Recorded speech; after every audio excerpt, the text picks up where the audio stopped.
que nossa casa prepara-se para o futuro.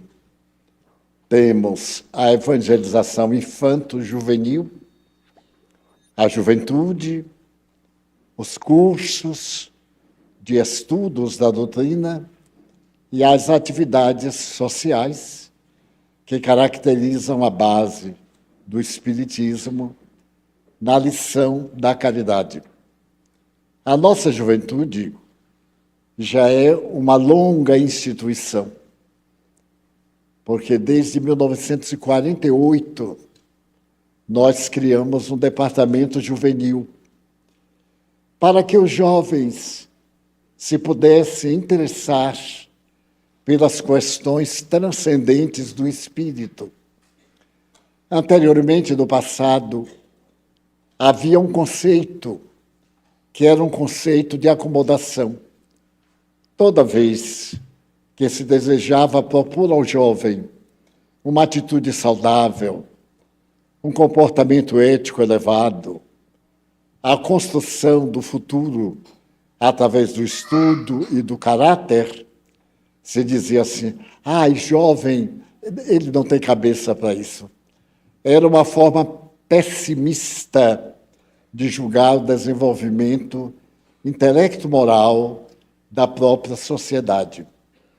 Porque nós vemos que, na atualidade, em especial, a tecnologia é todo um trabalho de juventude, de jovens, muito jovens, desde as experiências da comunicação virtual até das viagens interplanetárias. São jovens que encabeçam esses movimentos, mas também os da corrupção, do desagrado, do desequilíbrio. As lideranças moças, quando não têm um guia seguro, ético, e derivam, partem para o prazer instintivo, gozar tudo aquilo que está ao seu alcance momentâneo. E como ainda são jovens, pensam que a vida será sempre isto. O próprio organismo, a cada momento, modifica-se. As tendências, os hábitos, as lembranças da existência atual, das antigas existências. E então a juventude tem primazia. E foi sempre a juventude que renovou a humanidade.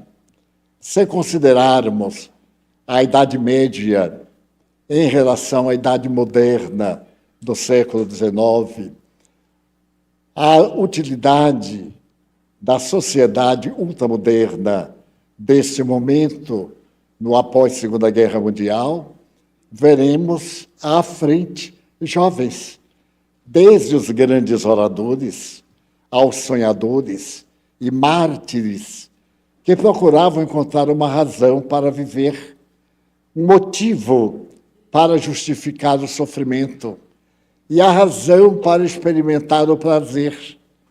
E verificavam que esse prazer tem uma variedade emocional muito grande, pois que cada um de nós tem um tipo de sensibilidade emocional e também de sensibilidade de natureza orgânica. Aquilo que é muito bom para uns, não é bom para outros. E é por isso que a filosofia tem mais de 100 escolas diferentes, desde as filosofias absurdas. O culto ao diabo é uma filosofia religiosa. O ateísmo, como filosofia, é também para as pessoas de determinado sentimento. Mas nos cabe a nós, os educadores, pensarmos numa filosofia ética que, no começo, às vezes, não proporciona aquele bem-estar, a plenitude que nós desejamos, mas que, sem dúvida, com o tempo, apresenta frutos sazonados. Quantas coisas hoje são terríveis. Daqui a alguns anos, nós diremos adeus que foram uma verdadeira bênção, modificaram o nosso destino. Aquilo que era tristeza transformou em esperança, o que era desencanto em expectativa, e o que era prazer, muitas vezes, se transformou em angústia, o que era alegria em depressão. Porque a nossa máquina emocional não é apenas o conjunto de nervos e de células, mas é também a energia espiritual que acumula bênçãos no transcorrer das experiências, tornando-nos pessoas amadurecidas, ora para o bem, ora para o mal, e ora no estado de mediocridade. Pessoas medíocres, que não melhoram, que não pioram.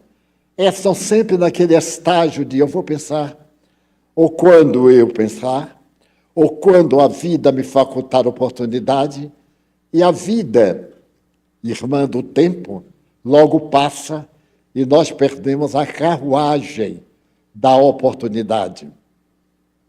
Esse preâmbulo para justificar o nosso trabalho de educação juvenil, atendimento a crianças aos domingos pela manhã. Os pais espíritas, ao invés de levarem à praia por excelência, trazem às 8 horas para a evangelização, porque nós somos a educação infantil que tivermos, todos. Se nossos pais se preocuparam conosco em nossa infância, lembraremos a vida inteira. Mas se eles foram displicentes, deixaram-nos, suportaram-nos, também nós lembramos. E se foram negligentes, responsáveis pelos nossos insucessos, também nós lembramos. Então, a doutrina espírita, que é uma filosofia de vida, se preocupa em dar ao jovem não aquilo que ele quer, mas aquilo que ele faz bem. Porque em determinada idade nós não sabemos o que queremos. Aos 5 anos de idade nós queremos um tipo de divertimento, mas aos 10 já queremos outro tipo.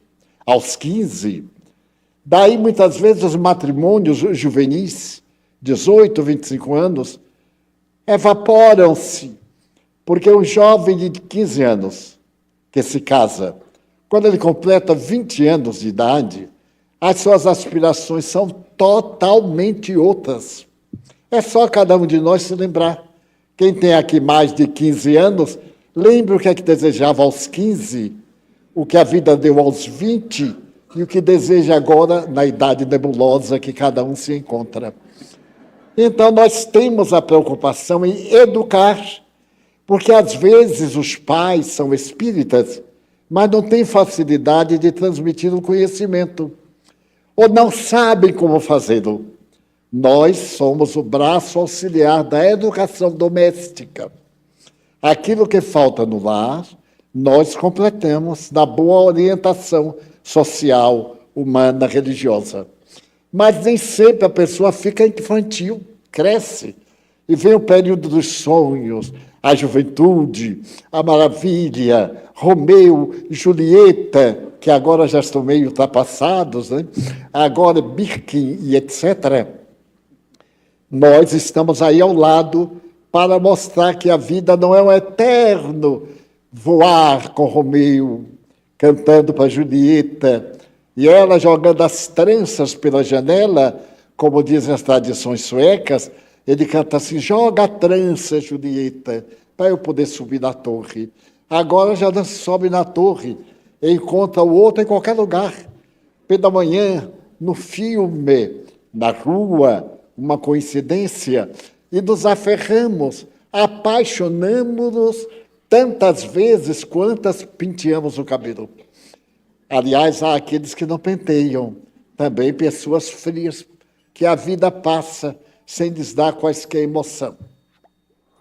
A nossa juventude celebra o carnaval, para que os jovens tenham também uma outra opção, não somente o trio elétrico, mas também o trio espiritual. Não somente pular até arrebentar-se, mas também pular e não se deixar arrebentar. Passar o carnaval e recordar que foram momentos festivos, agradáveis, como outros quaisquer, mas não nos deixou aprisionado o carnaval das paixões, nos atritos, na procriação e na necessidade do aborto dali a alguns meses. Então, nós temos a preocupação de conversar com esses jovens que estão agora na universidade e enfrentam professores materialistas, professores cínicos, no sentido filosófico, cínico no sentido filosófico. Então, o jovem não sabe se deter diante de um professor que chega na aula, senta e pergunta: alguém tem aí um baseado? A juventude adora isso, porque quase todos têm um baseado. E aí, aluno e professor se confundem na mesma mediocridade. Ele não ensina, o jovem não aprende. Os pais gastam dinheiro e os filhos continuam ignorantes, que é o retrato típico da atualidade. E que só quer saber do prazer, somente quer saber da balada, até que uma bala desviada leva para outra realidade, para outra balada do mundo espiritual. Então, nós temos essa preocupação. E os nossos jovens, em particular aqueles que estudam nas universidades, têm enfrentado professores terríveis, porque um dos grandes materialistas russos escreveu na sua doutrina comunista que, ao invés das nações se preocuparem com tanques de guerra, educassem através da universidade. Ao invés do governo comprar armas, semear o cinismo, a indiferença, o prazer e ter uma sociedade medíocre. Pão, sexo e folga, eis o ideal de muita gente que vive para comer, fazer sexo, ou então desfrutar dos raros momentos de prazer. Mas será que isto é a vida? Daí aos 17 anos, eu não tenho ideal, eu não sei para que nasci. Não sabe e não quer saber. Eu não sei por que sofro. Os estados que transtornam metade ou mais da sociedade. Hoje, a falta de objetivo na vida.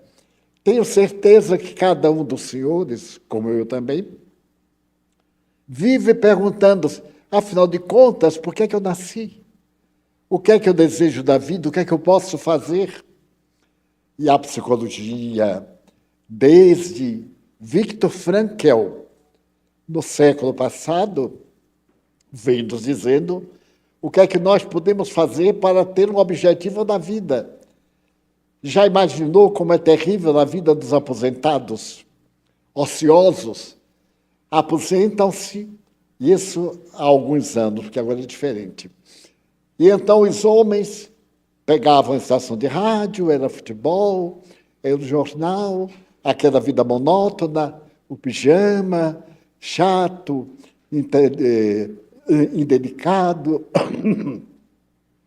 A mulher, o desencanto. A vida estava bonita para os jovens, mas ela já estava com 40 anos. Ave Maria, 40 anos era uma maldição. Imagine-me, 40 anos. Mas 40 anos é uma idade linda. Já começa a menopausa para a mulher. Ela vai acalmando. O homem de 50 anos. E também a pausazinha dele, de 50 anos. Aquela labareda, aquele fogo que crepita. É agora uma chamazinha que bota gasolina de quando em quando. Mas ele tem que ter um objetivo. A gente tem que ter uma meta. Eu estou aqui para não fazer nada, então não faça nada. É sua meta, não fazer nada. Mas quem é que aguenta não fazer nada? Pois tem gente que aguenta. Porque a vida dessas pessoas é queixar-se. Ai, meu Deus, mais um dia. mas se veio a morte, imagina morrer tão jovem, 70 anos. Então, nós aqui temos a preocupação de preparar o jovem. Ele vai ser feliz hoje, não vai ser feliz quando se formar, porque às vezes depois de formado constata que não era aquilo que ele queria. Quantos escolheram a carreira diferenciada? Surgiu na psicologia teste de conhecimento para ver o que é que a gente gostaria. E nessa época, 10 anos atrás, eu ficava admirado que o jovem estava no curso intermediário e a gente perguntava, o que é que você vai estudar? Ah, não sei. Como que já às portas da universidade não sabe qual é o curso que vai? Ah, eu vou fazer um teste, vou frequentar uma aula de psicologia, porque a psicologia era que sabia o que é que nós queríamos. Pois eu, quando nasci, no outro dia eu disse à minha mãe o que é que eu queria ser. E até hoje eu estou na busca deste vir a ser. Nós somos um perene vir a ser, que estaremos sempre satisfeitos com o que temos, porque desejamos ser muito mais. Então pergunte-se a Einstein, a Freud, a Beethoven, a qualquer um desses astros da humanidade, se eles estão satisfeitos com a vida, e é muito pouco, e todos dizem, por uma linguagem universal, que a vida é muito breve, e realmente, depois que passa, é muito breve. Ainda há pouco eu estava conversando com uma amiga, aqui, e ela disse assim, Divaldo, você pode imaginar, eu completei 40 anos. Eu pensei que não existia esse negócio de 40 anos. Pois estou com 40. Eu disse, Deus te abençoe. Eu estou com 96. Até você chegar lá, minha filha. Ele disse, eu tenho fé em Deus que ele te chegar. Eu digo, não, eu tenho fé em Deus que ele vai me proteger para eu conseguir chegar. Porque o corpo está recebendo cada dia mais benefícios técnicos e, lamentavelmente, não aqueles benefícios da saúde integral. Estamos muito preocupados com creme. Há poucos dias eu vi o lançamento de um creme feito com ouro para passar das rugas. E passa hoje, mas depois de amanhã não há ouro que segure a ruga. E com o peso do ouro, a ruga ainda é maior. E agora o esforço é levantar a ruga. É porque tem o baixar e tem o suspender. E ficamos nesse jogo e perdemos a oportunidade dos 40, dos 50. Quanta gente olha e diz assim, já é um 50. Pergunte quanto ele já fez. Nós nos preocupamos isso quando ele é jovem.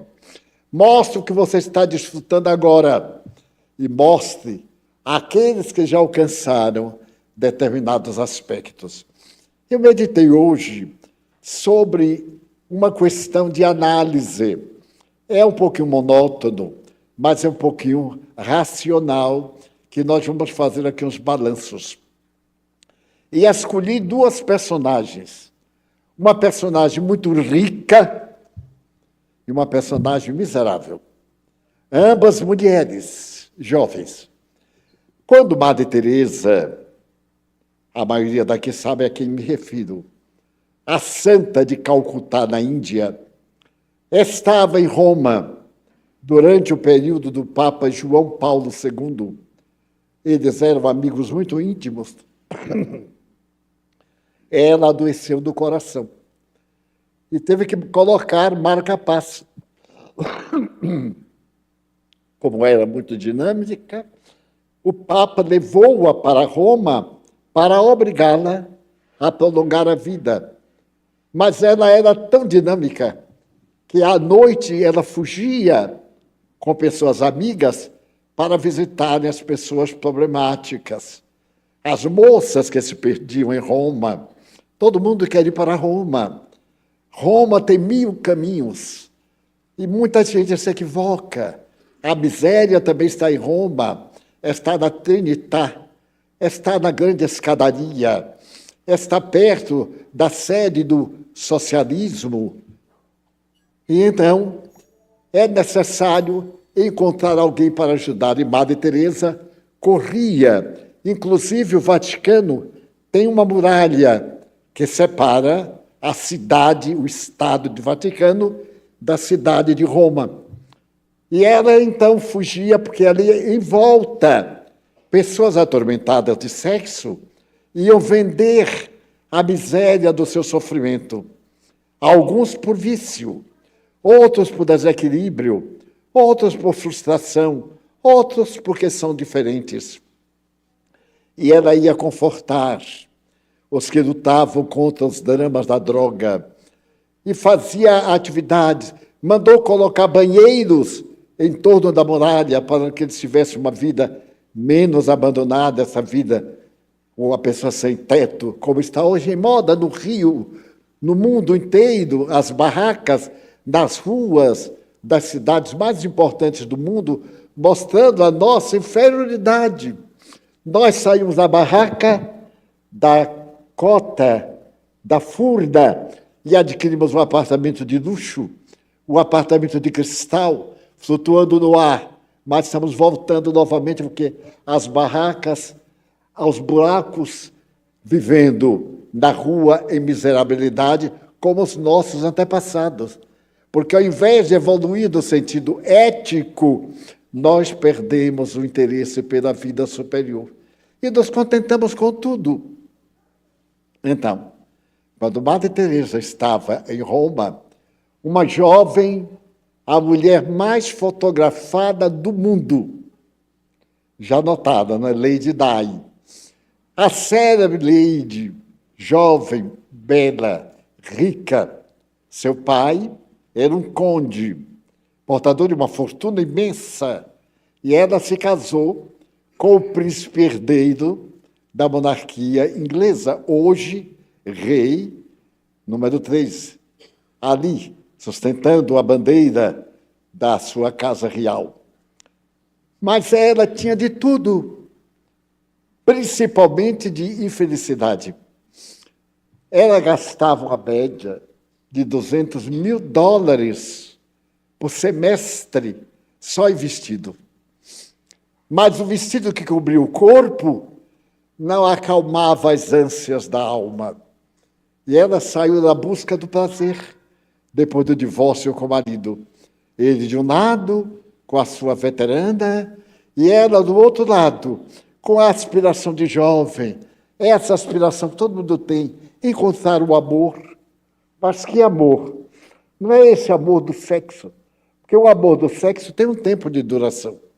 Ninguém aguenta ficar 100%, nem 20%, porque as energias desprendidas fazem falta ao metabolismo orgânico. Mas aqueles períodos que dão forças para suportar os períodos em não temos a possibilidade. Muito bem. Então ela buscava o amor. E todos os rapazes com os quais ela se envolveu, não foram poucos, eram de caráter venal. Não a amavam de maneira nenhuma. Eles queriam a projeção dela, o dinheiro dela, e depois escreveram biografias contando a intimidade com aquela jovem tão bela e tão solitária, tão triste. Já notaram bem como é o olhar dela? É sempre um olhar de tristeza, de melancolia, de busca, interrogativo.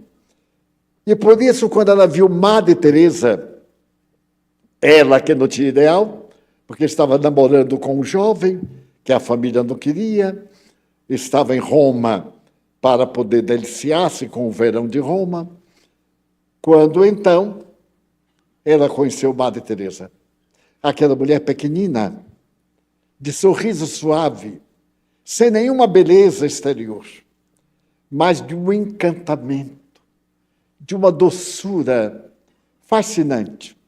Ela acompanhou Madre Teresa e encontrou em Madre Teresa uma mulher de fé, simplesmente uma mulher de fé. Eu creio em Deus, na imortalidade. Eu vivo, mas é Deus que vive em mim. Como o apóstolo Paulo disse, já não sou eu quem vive, é Cristo que vive em mim. Então ela se apaixonou. Porque todos nós, vazios, quando encontramos uma pessoa plena, fascinamos-nos. E gostaríamos de ser como aquela pessoa, preenchida de valores. E então acompanhou Madre Teresa, que se encantou com a princesa. Madre Teresa era de uma sabedoria imensa. Era uma mulher muito pobre, que morava no país mais pobre da Europa, ali nasceu, que foi estudar em Londres e que se dedicou a Jesus. Então, certo dia, as duas se preparavam, Madre Teresa ia ficar em Roma e ela viajava à Inglaterra, quando ela disse subitamente: Madre, eu queria pertencer à sua ordem. Eu queria me dedicar a cuidar de leprosos. Madre Teresa disse: mas minha filha, você nunca viu um leproso. Não sabe o que está falando. As deformidades. É muito bonito na literatura, mas na realidade precisa ter muito esforço e valor pessoal para lidar com uma pessoa que está perdendo os dedos, perdendo os pés, que as orelhas caem, que uma ferida não cicatriza nunca, em podridão, em vida. E o estado moral do leproso, a sua angústia, saber que todo mundo o teme. Ela diz: pois é, apesar disso, ela estava no hotel mais caro do mundo, com um namorado que era filho de um dos homens mais ricos do mundo, e tem a maior loja do mundo em Londres. Ela, então, percebendo que a sua vida era correr de um iate para um avião de luxo, para o palácio, para o automóvel mais caro, e quando terminava não deu nada. O vazio continuava. Ela disse: mas eu gostaria tanto de ajudar, de servir. Todo mundo me serve. Quando eu passo a reverência à princesa, eu gostaria de servir. Mas o que é que eu posso fazer? Na minha condição de princesa, de mulher riquíssima, pelo lado paterno e pelo lado da herança, era portadora de uma fortuna. Então, Madre Teresa disse a ela o seguinte: princesa, você nasceu para ser princesa. Nunca será uma discípula minha conforme as minhas discípulas. Nunca. Porque não tem hábito, não sabe fazer nada. E cá, se você entrar para a ordem, será mais uma, não terá nenhum destaque. Ninguém vai lhe olhar, você é apenas uma. Você nasceu para viver nos palácios. Você nasceu para ser uma princesa da minha ordem, porém, dentro dos palácios. Quer dizer, você está na fortuna para ajudar os ricos a fazerem o bem. Coisa que os pobres não têm possibilidade de chegar até eles. Então, a partir de agora, você pertence à minha ordem religiosa. E ela perguntou: o que é que eu devo fazer? O bem. Notem que isto foi tão impressionante que quando a princesa voltou com Dottie, o rapaz, a Londres, a primeira coisa que ela fez foi visitar um hospital de crianças descendentes de aidéticos. Um escândalo, porque a imprensa disse que ela corria o risco de contrair a doença e transmitir ao futuro rei, que era o filho dela, que é o futuro rei. Ela não deu importância. Continuou visitando os aidéticos, realizando trabalhos para socorrer os aidéticos. E quando ela soube que na África havia o país com maior número de bombas terrestres, Angola, e de pessoas amputadas pelas bombas que explodiam, era um país que não se pode andar meia hora em linha reta porque uma bomba terrestre explode. e que os governos não conseguiram ainda retirar, porque para implantar uma bomba terrestre gastam $10. Mas para retirar, os perigos são tantos que custa mais de $500 tirar cada bomba que está semeada desde a guerra de Angola. Ela foi lá. A futura mãe do rei da Inglaterra. Ela foi aos campos minados. E quando voltou a Londres, ela fez uma campanha contra armas. Ofereceu a sua imagem contra os mais poderosos da terra, que nos Estados Unidos e na Inglaterra pertencem ao Partido Protetor de Armas de todo gênero, de todo tipo, de todo valor.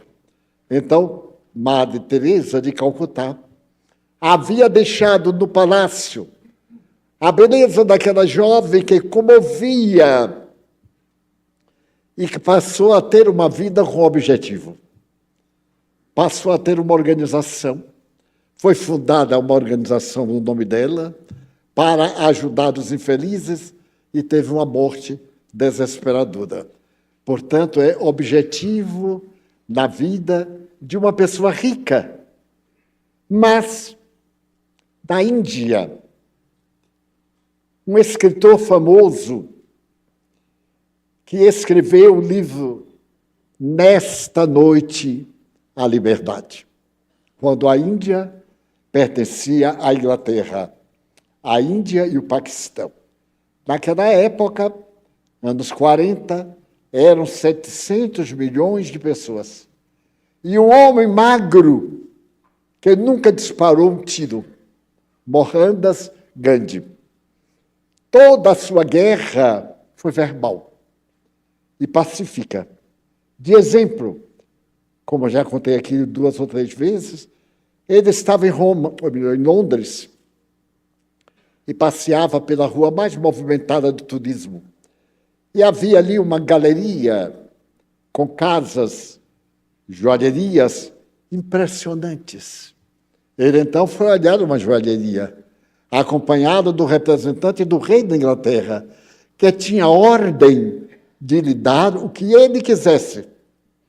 Era um presente da Inglaterra à Índia. Mas ele foi e ficou olhando a vitrine, aquele ouro, aqueles objetos impressionantes. Ele olhava e ria. Então, o representante do rei chegou-se até ele e disse: Mahatma, mestre. Ele recebeu esse título de Rabindranath Tagore, o poeta. É um título de grande valor, Mahatma, mais do que mestre, mais do que guru. E então o representante do rei disse: eu tenho ordem de Sua Majestade de oferecer-lhe o que quiser. Ele então respondeu: mas eu não quero nada. Ué, mas está tão alegre, rindo. Pois é. Eu estou rindo por notar quanta coisa eu já não necessito. Imagina, eu, por exemplo, olhando aquilo, ai meu Deus, se eu tivesse aqui este anel, grão de milho, ou se tivesse aqui esta bola de jogo, fosse toda de ouro, nós, alguns, do lado de cá, diante daquelas joalherias esquisitas pela grandeza, estaríamos fascinados. Ele estava fascinado porque já não interessava aquilo. E salvou, sem dar um tiro, 700 milhões de pessoas. Naquela noite em que veio a liberdade da Índia e do Paquistão.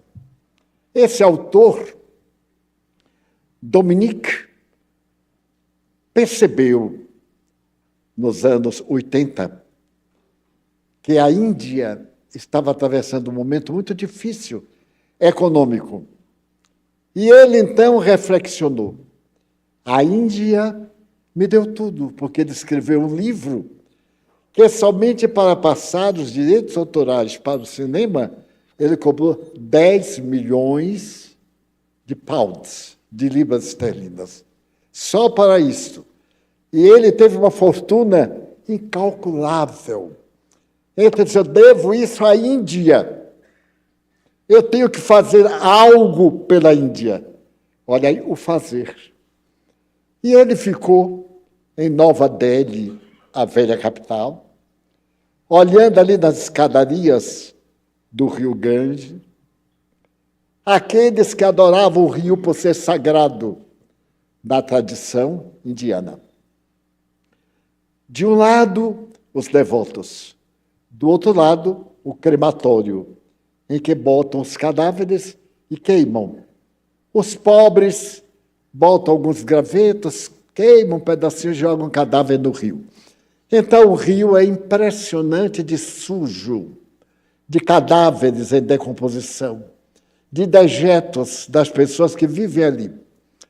E, em compensação, pessoas que moram naquela região tornam-se grandes nadadores para mergulharem e pegar dos cadáveres que não foram queimados a dentadura, os anéis, qualquer coisa que valha dinheiro, até osso.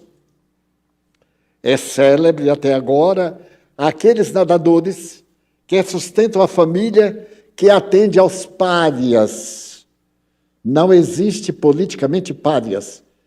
Indira Gandhi eliminou essa caça, mas, em verdade, ela existe, como aqui em Salvador, como em qualquer lugar. Os miseráveis, não só são os sem-teto, não. Os miseráveis em geral. E então, ele começou a examinar aqueles jovens que se atiravam nas águas sujas, e os pais tinham brechó. Era o nome típico. Nós também temos um brechó, mas de coisas boas, maravilhosas, de mãos preciosas. E então ele percebeu uma família especial e escreveu um livro que se chama Muito Além do Amor. Se alguém puder, leia, porque é de uma beleza. A delicadeza do livro é baratíssimo. Eu estive vendo na propaganda, R$6, mas o livro é de 400 a 500 páginas. E é barato assim para facilitar a venda. Então ele escreveu Muito Além do Amor. Mas será que há alguma coisa além do amor?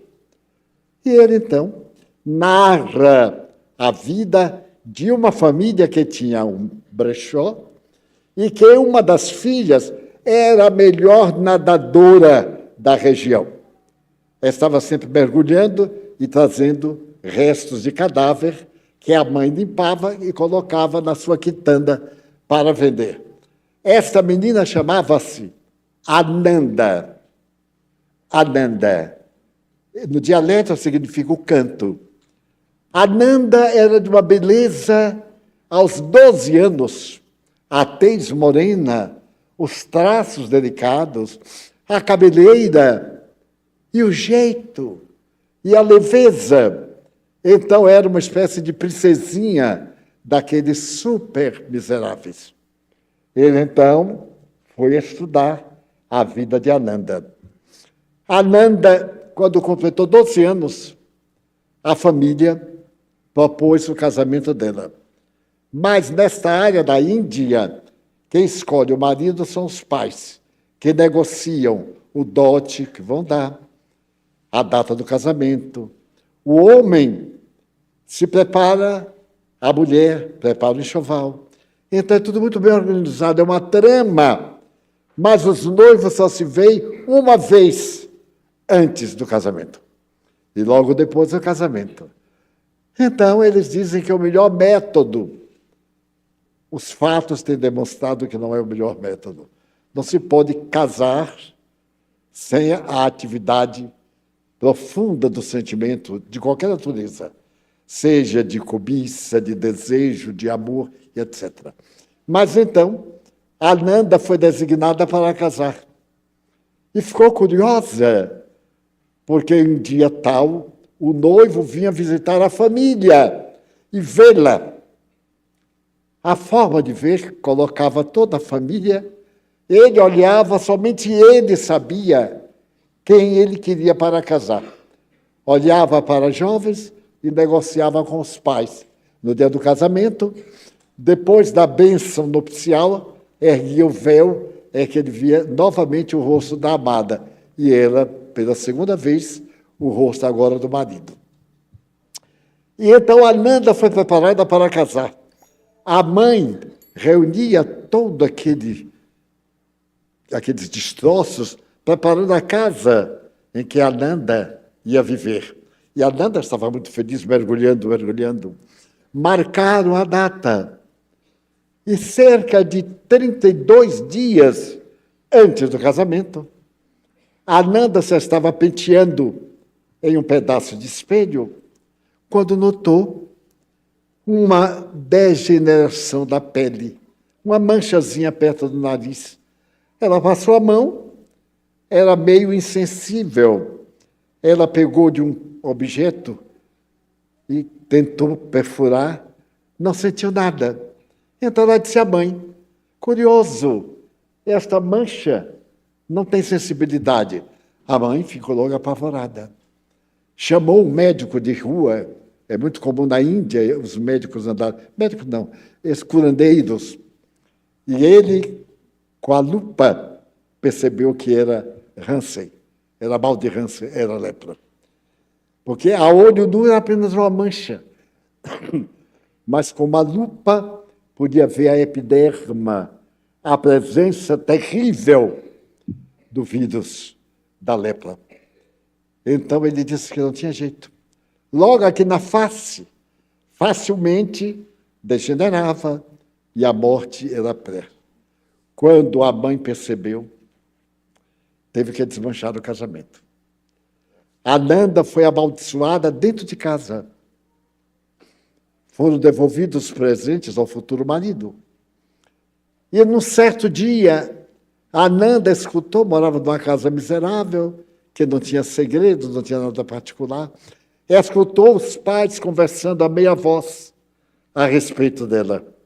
Quando foi pela manhã, a família estava reunida em um círculo na sala. No meio havia um alimento e uma trouxa de roupas. A mãe apontou. Ela estava sendo expulsa da família para viver nas ruas com os leprosos. 12 anos. Ela, então, assim, não se discutia.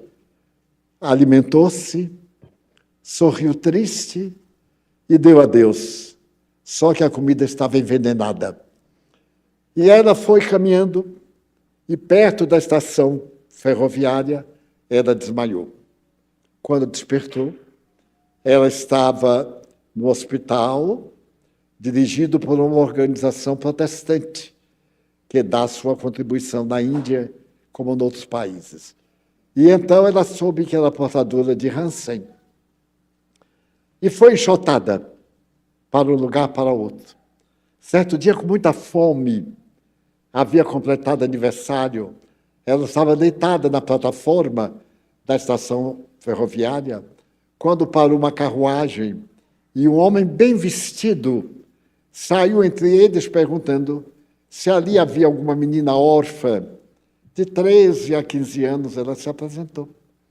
Era expulsa de casa, era pior do que ser órfã. E ele disse que estava precisando de um auxiliar para tomar conta de 2 filhos dele, que ele viajava muito, e queria uma pessoa de bons princípios para tomar conta na condição de babá. E ela se apresentou como candidata. Ele então contratou, colocou na carruagem e levou-a para sua casa.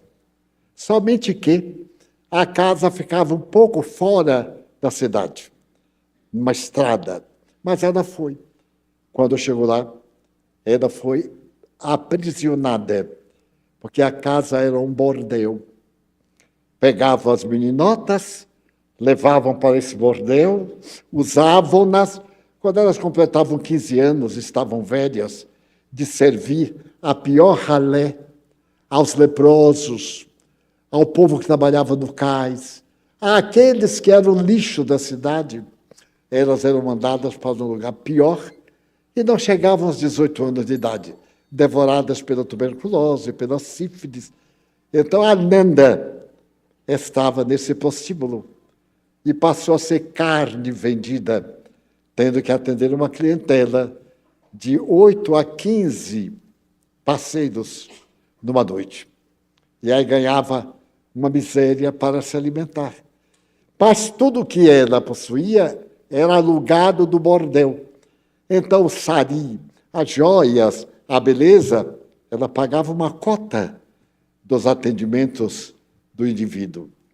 Nesse ínterim, ela percebeu que não nasceu para isso. Ninguém nasce para isto. É jogado pelo destino quando não tem guia. E então fugiu. Conseguiu fugir. Fugiu e foi aparecer em Calcutá. Pegou trens. É terrível a movimentação na Índia. Eu digo por experiência, porque eu estive lá.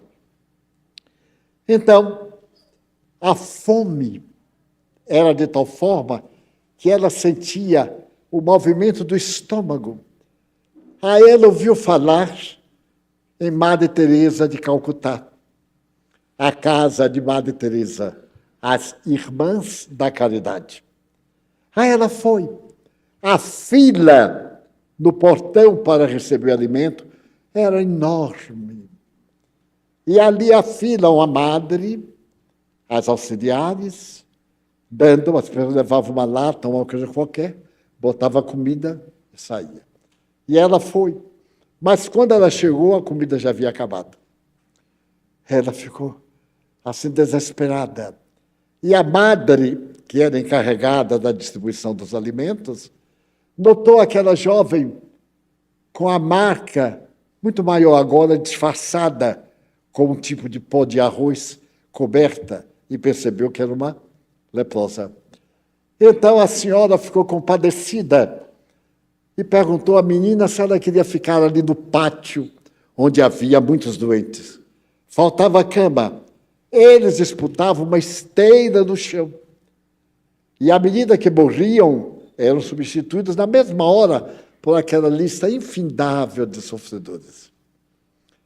Foi dessa forma que Ananda conheceu a irmã Bandona. A irmã Bandona era enérgica, porque tinha que se separar com eles. Enfrentava situações difíceis. Quem lida com as pessoas desvairadas sabe como é difícil lidar com a pessoa revoltada na miséria social, moral ou econômica. Mas então a irmã Bandona foi tocada e veio a saber que ela, a menina, não tinha ninguém na vida. Havia sido expulsa do lar, em Nova Delhi, e estava ali na segunda cidade mais populosa do mundo, com mais de 100 mil leprosos na rua. Mais de 100 mil. Isso nos anos 80, aí há 50 anos mais ou menos. Pois é. E nasceu um vínculo entre Ananda e a irmã Bandona. Ela passou a ajudar a irmã Bandona a dar o alimento. A irmã Bandona começou a fazer o tratamento com ela, que era um tratamento rude. Não haviam ainda descoberto um medicamento para a hanseníase. Aplicavam placebos, pomadas inúteis, só para tirar o horror. E aquela ferida foi ampliando. A irmã Bandona procurou fazer todo tipo de tratamento, mas ainda não havia o específico que hoje cura tecnicamente a lepra. Não apenas hoje, já há mais de 60 anos. Daquele tempo ainda não haviam popularizado, mas já haviam descoberto os produtos. E tentou fazer, mas não tinha o produto. Ela ficou ajudando.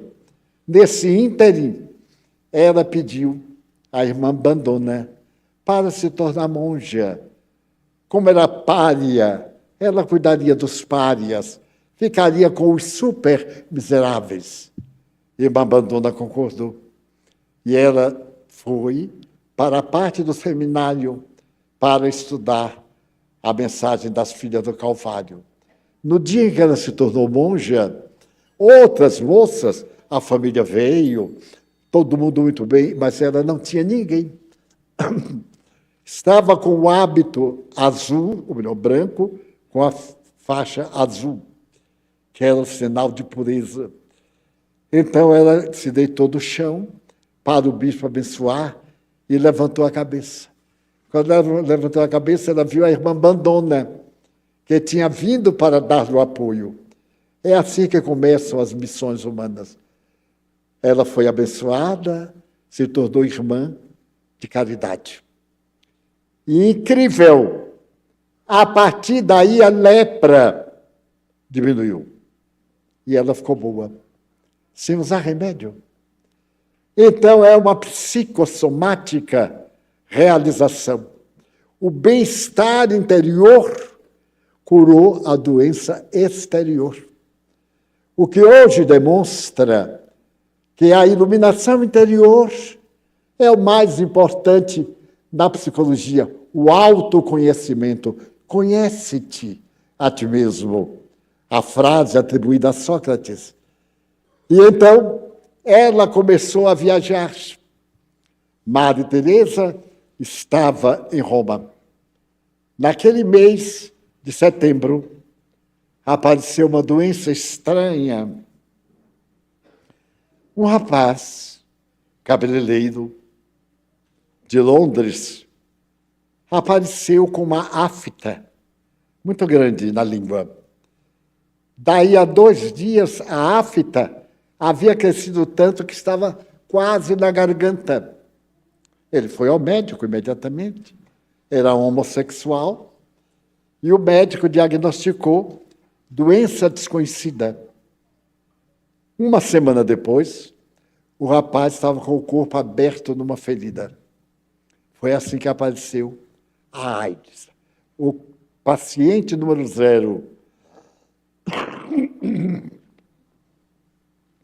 O paciente número 0 era um rapaz muito bonito, no salão de beleza, que se viu decompor em pouco tempo. Então, o serviço de saúde inglesa anotou nos casos enigmáticos doença misteriosa e descreveu as aftas, as dores, a falta de resistência, a ausência de ideais. Era uma doença estranha. Mas nesse mesmo período, em Nova York, um outro jovem apareceu com a doença, sem nenhum contato com aquele de Londres. E daí a pouco, Nova York tinha centenas de casos de jovens, principalmente homossexuais, que se apresentavam como feridas vivas. Foi dado o alarme internacional e feita a pesquisa. O vírus era habitante de um macaco da África chamado barriga verde. No macaco, ele não dá nenhum problema, mas ele passou do corpo do macaco para o ser humano. Como? As mulheres na África sempre colocam saguis, como aqui no Brasil também, no ombro, conservam dentro de casa.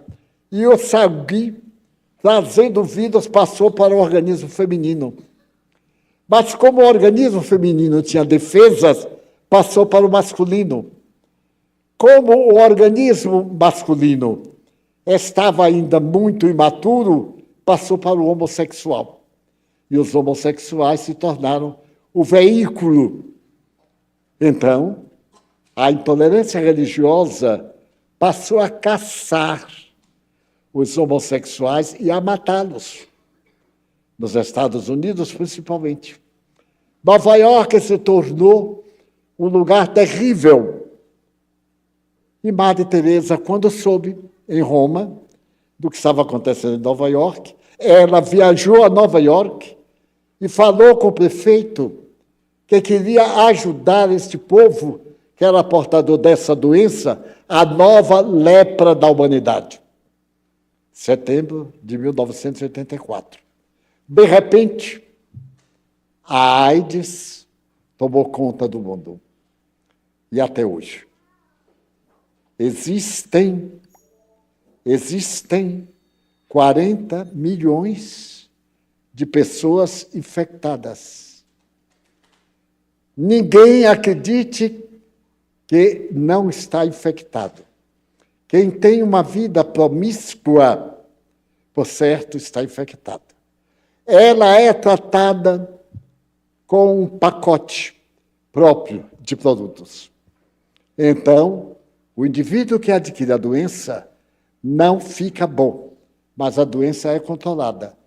Então, esses 40 milhões de infectados estão infectando, porque estão tendo os relacionamentos promíscuos, não têm os cuidados recomendados pela higiene da saúde pública, entregam-se aos desmandos do sexo. É somente ver, por exemplo, o quadro da Macacolândia e das habitações da rua para ver a promiscuidade. Então, está contaminando. Também a mocinha rica, que tem um namoradinho depravado, está contaminada. Porque não é a doença de pobre, não é a doença do viciado. E aí se percebeu que essa doença transmitia através do líquido, através do líquor, ou através de qualquer emissão líquida do organismo humano. Daí, na união sexual, o indivíduo contamina ou se contamina. E foi uma velocidade. Na África, em que a ignorância predomina, há uma média de 30 milhões, porque em certos países não usam nada, acho que aquilo é castigo divino, e proíbem. Os laboratórios suíços não distribuem medicamento grátis que poderia salvar. Eu estou me referindo a muito além do amor. Então, esses dados são do livro, não são meus. Muito bem.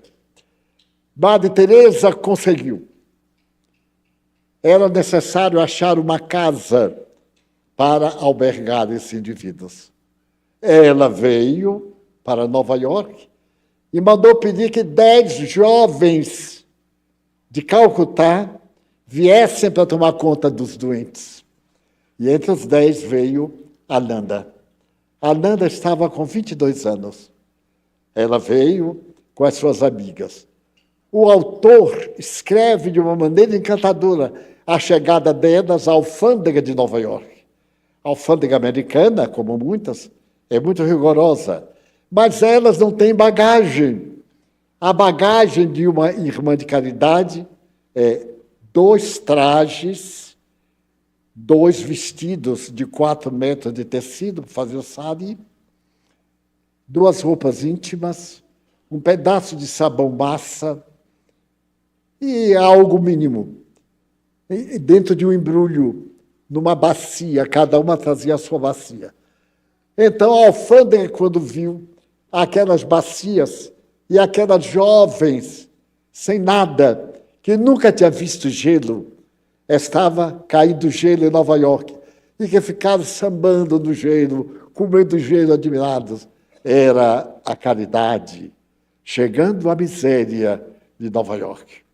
Elas se instalaram numa casa religiosa e Madre Teresa saiu a recolher os que estavam morrendo na rua, nos bairros mais elegantes de Nova York. Então a AIDS se tornou uma loucura. Muita gente passou a ter medo de cortar as unhas, de fazer a unha por causa do sangue. E muita ilusão, muita mentira. Sabem que a imaginação do povo é terrível. Mas a grande verdade é que o sangue, o líquor, o esperma, são portadores do terrível bacilo da AIDS. E então ela continuou. E aquele estado daqueles jovens homossexuais contaminados constrangia. O Estado colocou um médico para dar remédio para ajudar a morte sem muitas dores. E ele explicou àquelas meninas que não sabiam de nada, inocentes, sobre questões de sexo, o que sabiam elas? Então ele explicou, não se apegue a ninguém, não se deixe fascinar por ninguém, porque eles vão morrer. É questão de mais ou menos dia, no máximo 2 meses. Todos eles vão morrer. E então, Madre Teresa disse, nós estamos aqui para prepará-los para morrer. Todo mundo prepara para viver. Nós preparamos para depois da morte, no além-túmulo. E então, Ananda se tornou um verdadeiro anjo. Havia um jovem negro que estava contaminado, ele era homossexual, e se fascinou com Ananda, e ela também. Então nasceu um amor profundo de ternura, de bondade, de compreensão. Ele contou como era a vida dele, os hábitos, a conduta, as aspirações e a morte que rondavam a sua alma. Ele desencarnou com ela, orando o terço, e ele morreu. Mas nesse ínterim, Madre Teresa soube que as prisões dos Estados Unidos, como do mundo inteiro, pelo fato de serem prisões de um sexo só, especialmente onde havia o homossexualismo, estavam abarrotados de portadores da AIDS. Então ela pediu ao prefeito para mandar aqueles que estavam morrendo para morrerem lá, porque eram como animais que jogavam fora. E o prefeito cedeu aos piores bandidos da América, aqueles mais temerários das prisões terríveis do solo americano. E um deles se apaixonou pela jovem Ananda. Falou-lhe essa sedução barata, mas ela se percatava da sua conduta. E ele, grosseiro, esmurrou-a várias vezes e dizia, você não me quer porque eu sou aidético. E qualquer contato ela ficaria contaminada. Certo dia, ela estava atendendo o paciente morrendo, ele veio com uma agulha e o sangue dele, e chegou aqui no glúteo dela, aplicou a agulha e o sangue. E disse, agora você está contaminada. Ela pôs a mão e Dominique diz assim, ela voltou-se para ele e disse, eu sou uma mulher casada. Desde o começo que ele disse que era casada com Jesus. E eu respeito meu marido.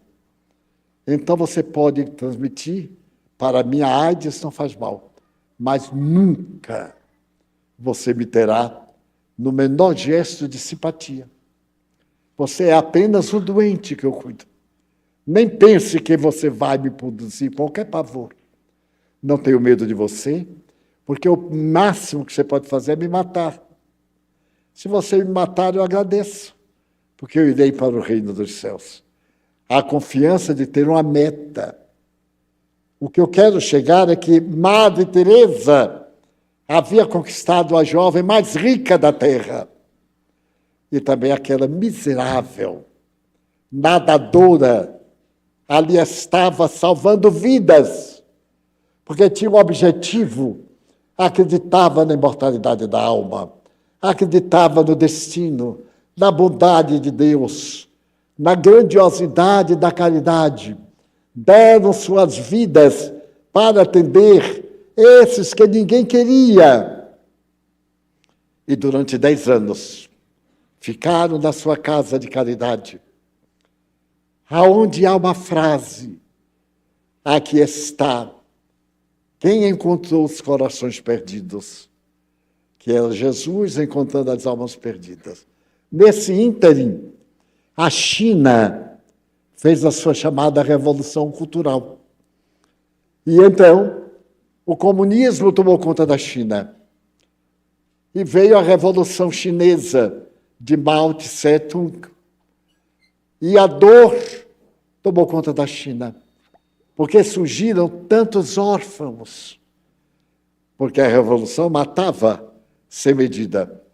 Então, Madre Teresa, que já havia instalado um núcleo em Nova York, escreveu a Mao Tse-tung, pedindo licença para, da China, abrir uma casa das Irmãs de Caridade. E a escolhida para dirigir essa casa foi Ananda. Ela se despediu dos rancenianos e partiu para a China do comunismo. O livro termina mais ou menos aí. O livro estuda a AIDS, todas as experiências de laboratório de New York, de Paris, na casa dedicada às pesquisas científicas, e mostra como devemos ainda hoje ter muito cuidado com essas pandemias. A AIDS não desapareceu, tornou-se uma doença social da humanidade, como a Covid. Ela não desapareceu. Ela diminuiu a crueldade, a virilidade, a viciação, e permanece matando. A Covid continua matando aqui, em toda parte. Tenhamos muito cuidado com essa aparência gripal, que pode ser uma herança da Covid, pode ser a chamada Covid prolongada, em que a pessoa está curado, mas não está curado, e pode ser a preparação de abatimento do organismo para mais tarde uma infecção, uma coisa matar. Não importa, temos cuidado com a nossa saúde, mas com a nossa saúde integral, não só com a saúde orgânica, mas com a saúde moral. O que é que nós queremos da vida? Madre Teresa fez daquela princesa uma religiosa. E quando Madre Teresa morreu, a princesa havia morrido. E Madre Teresa, no mundo espiritual, foi buscá-la para levá-la para o mundo das graças. E Ananda, pobre, humílima, no seu estado de infinita necessidade, tornou-se um exemplo grandioso de objetivo da vida. Então, cada um de nós se pergunte, o que é que eu posso fazer pelo meu próximo? Nem todos seremos Ananda ou a princesa Diana, mas todos podemos ser um raio de sol na escuridão das almas. Todos temos uma palavra boa para dar a um desesperado. Eu já contei várias vezes, mas não me canso porque me impressionou muito.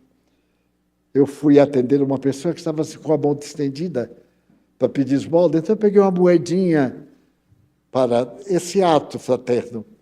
E a pessoa me olhou, era um rapaz, e disse assim, não quero o seu dinheiro, eu quero um abraço, porque eu sou gente, ninguém me abraça. Imagine que eu ainda não recebi um abraço. Então eu preciso de um abraço. Muitos de nós aqui estamos precisando de um abraço. Ao invés de uma reclamação, uma censura, uma expressão dura, um abraço. Um abraço fraterno, um toque, um sorriso. E sempre me lembro do fato que uma amiga gaúcha me contou. Ela estava na feira, isso muito atrás. E, de repente, uma senhora começou a chorar. Ai, meu Deus, eu fui roubada. Eu sou empregada doméstica e abri a bolsa em que estava o dinheiro da feira. Fui roubada. A patroa não vai acreditar, vai pensar que eu roubei. Vai me denunciar a polícia, começou a chorar. Aí fez uma rodinha e havia um menino de uns 8 anos, tá, aqueles danadinhos, olhou para ela e disse, mas a senhora está chorando. Ela disse, meu filho, é porque me roubaram. Ele disse, espera aí. Aí deu uma volta e disse, daqui, senhora, a senhora perdeu o dinheiro, estava ali no cantinho. Eu achei, toma o dinheiro. Tinha sido ele o ladrãozinho, né? Mas ele não disse, ele era um ladrão elegante. Ela então pegou, contou, oh, meu filho, e colocou naquela carteirinha, que pena que eu não posso lhe dar uma gorjeta. Ele virou e disse isso, não precisa. A senhora já está sorrindo. Era um presente para ele muito maior do que ver aquela senhora lamentando e sofrendo. Ela estava sorrindo, então não precisa. Isso, quando me contaram, tem uns 50 anos. Até hoje, sempre que eu vou a Porto Alegre, eu digo cidade abençoada, porque as criaturas humanas já estão sorrindo. Então nós podemos mudar o mundo. Não é necessário ter, como dai, nem não ter, como Ananda.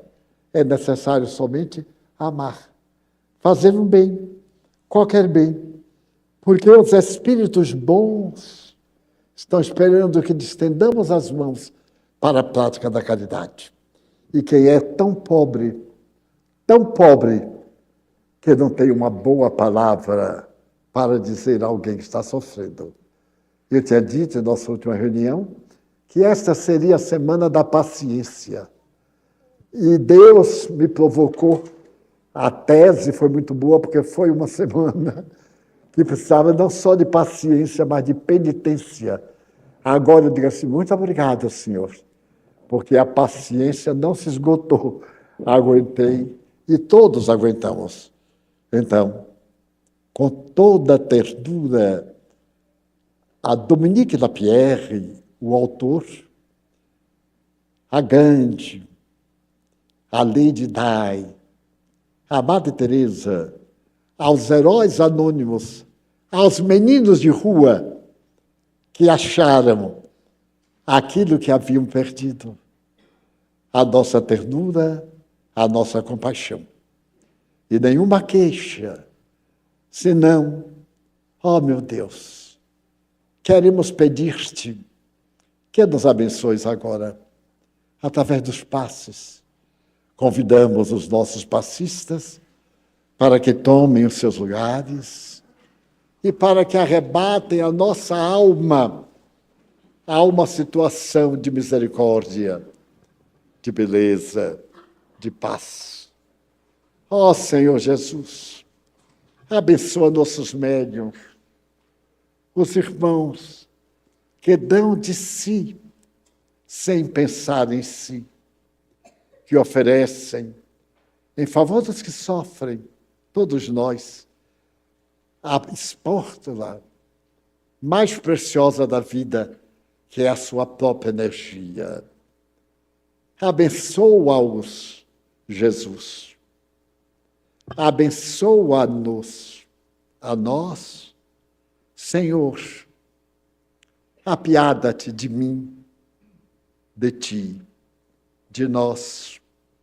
Tem compaixão da nossa existência e ajuda-nos a superar esta hora difícil da humanidade. Que possamos ajudar, ser ajudados, desfrutar de harmonia e de prazer existencial. Nós te pedimos por aqueles que amamos, que nos amam, nossos amigos, familiares, nossos adversários, os que colaboram para nossos erros. Nós te pedimos pela nossa casa, forrada de luz, mergulhando-nos na claridade sublime do Evangelho.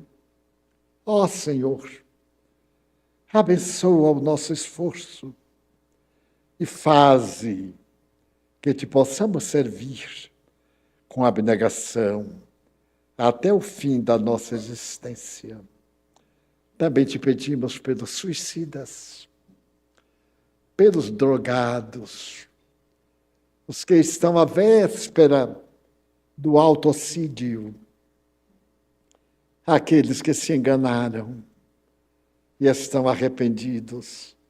Nós pedimos por eles, mas te pedimos também pelos que são a causa da miséria socioeconômica, dos poderosos que geram o abandono e a pobreza. Nós te pedimos por essas almas infelizes. Abençoa nossa água, permitindo que ela se impregne de vibrações de saúde e de paz. Essa paz que nos dá tanta harmonia e tranquilidade. Pela nossa paz, pela paz no Brasil, paz na terra, pela paz no mundo, E em teu nome, Jesus, em nome de Deus, da Mãe Santíssima, dos Espíritos bons, que suplicamos nos acompanhem, encerramos a nossa reunião com votos de muita paz para todos nós. Está encerrada nossa sessão.